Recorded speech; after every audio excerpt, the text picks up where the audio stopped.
Friends, welcome back to my YouTube channel. आज हम सीखेंगे हिंदी की रीडिंग करना। सो गाइस, जिन बच्चों को हिंदी की रीडिंग करनी नहीं आती है वो इस वीडियो से सीख सकते हैं। मैं आपको स्लो रीडिंग कराने की पूरी कोशिश करूँगी ताकि आपको एक एक वर्ड समझ आ सके। तो चलिए स्टार्ट करते हैं। चैप्टर है हमारा 23 और इसका नेम है लीक वही नहीं।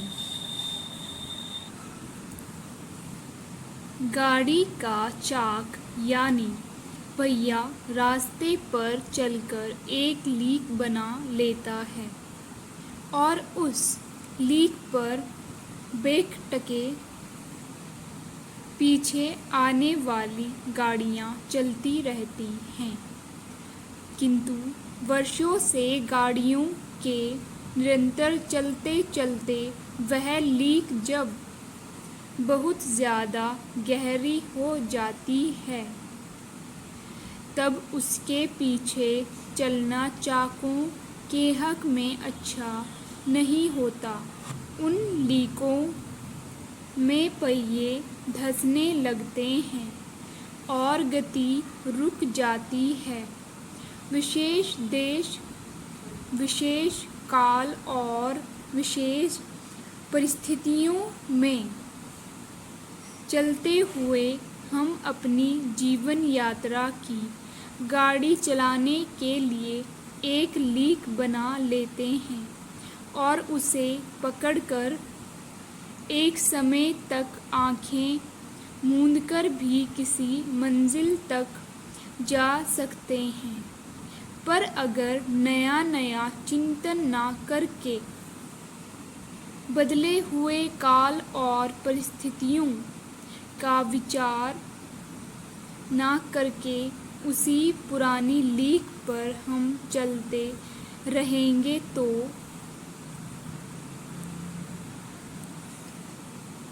प्रगति करने की बजाय किसी दिन हमारी गति जड़ बनकर रुक भी सकती है। इसका अर्थ हुआ सत्य की गहरी खोज और उसके साक्षात्कार के लिए सतत जागरण और नित्य चिंतन। ऊंच नीच की भावना के निवारण को हम लें। इसका अर्थ है सारे ही संकुचित भेदभावों का निर्मूलन। गांधी जी ने इसकी यह व्याख्या की थी। विनोबा जी ने तो व्यापक व्याख्या को लिया है कि सैकड़ों वर्ष पहले एक गलत रास्ते पर जो चौड़ा बिल्कुल नहीं था, हमारे सामान की गाड़ी ने एक लीक बना ली थी। कुछ दिनों तक उस लीक पर गाड़ी चलती भी रही। उस पर बैठने वालों को यह भान नहीं हुआ कि गाड़ी जिस रास्ते पर और जिस लीक पर चल रही है वह सही नहीं है। लीक छोड़कर पैदल चलने वालों साधु संतों ने समय समय पर सुझाया गाड़ी गलत रास्ते की गहरी लीक पर चल रही है। उनकी चेतावनी पर बहुत ध्यान नहीं दिया गया। गाड़ी पर बैठे बैठे उनको हाथ जोड़कर केवल प्रणाम कर लिया गया। सीख भरी उनकी साखियाँ और शब्द को चलते चलते सुन लिया, पर गाड़ी को उस लीक पर से उतार कर दूसरा रास्ता उन्होंने नहीं पकड़ा। जब गाड़ी के चाक धंसने लगे और गाड़ी रुक गई तब कहीं चेत आया कि गाड़ी आगे तो जा ही नहीं सकती। क्योंकि रास्ता इतना ज़्यादा संकरा है कि उस पर दूसरी लीक बन नहीं सकती। काल बहुत आगे बढ़ चुका था। गाड़ी उसके बहुत पीछे रह गई थी। गाड़ी पर सवार कुछ व्यक्तियों ने, जो अपने आप को पंडित मानते थे, उस रास्ते का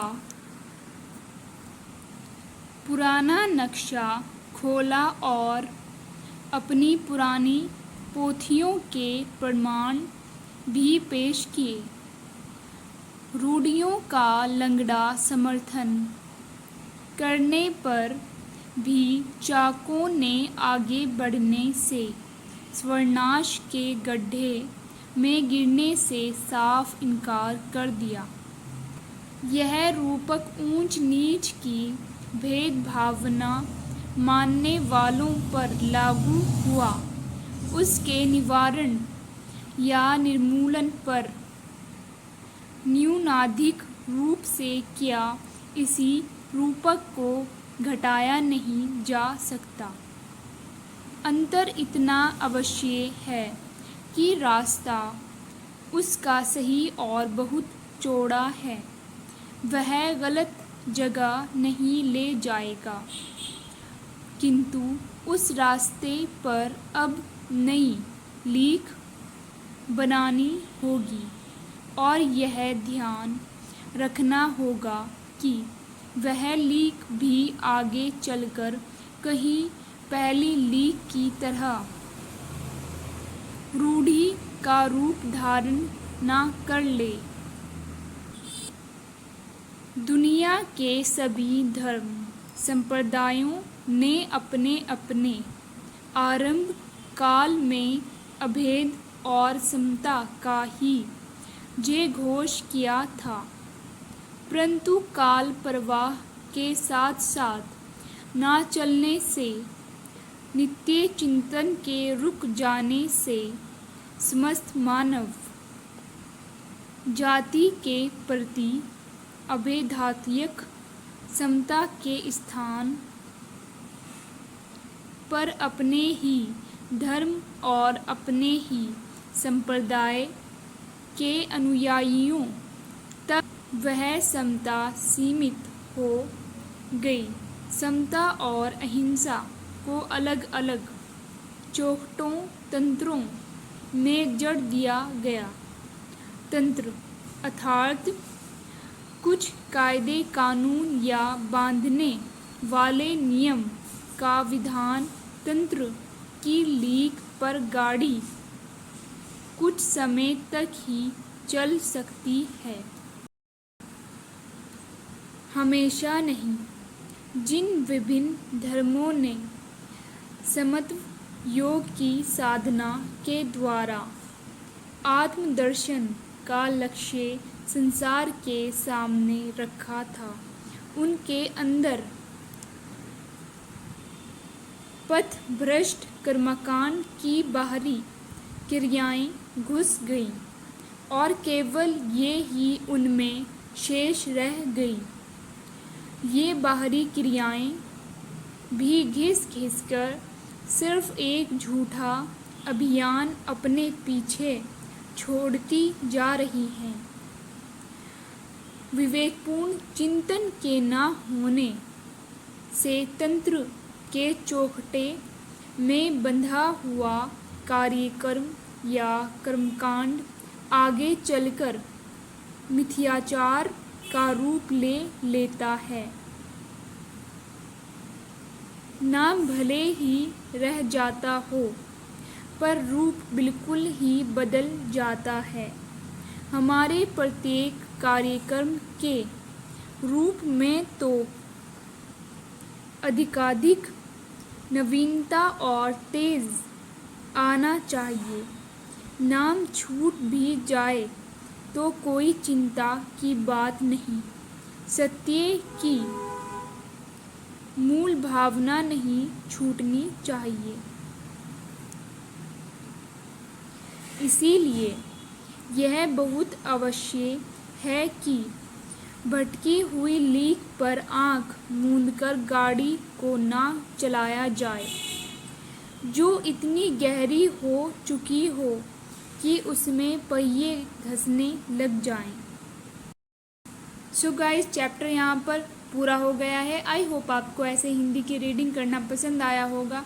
अगर आप ऐसे ही हिंदी की रीडिंग सीखना चाहते हैं तो मेरे चैनल को लाइक, शेयर एंड सब्सक्राइब करना ना भूलिएगा। Thank you for watching.